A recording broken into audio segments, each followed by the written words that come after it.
జ్ఞాపకానికి వందేళ్ల ఆయువుందిగా, ఇంకెన్ని ముందు వేచెనో అవన్నీ వెతుకుతూ పదా.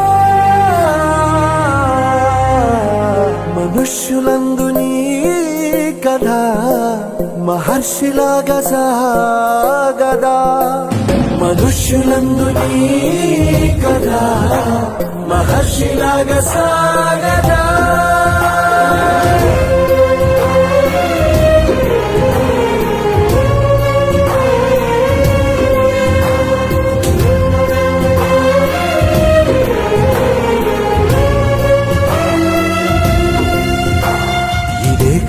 ఇదే కదా నీ కదా, ముగింపు లేనిదై సదా సాగదా. ఇదే కదా నీ కదా, ముగింపు లేనిదై సదా సాగదా. నిస్వార్థమెంత గొప్పదో ఈ పదము రుజువు కట్టదా, సిరాలు లక్ష వంపదా చిరాక్షరాలు రా.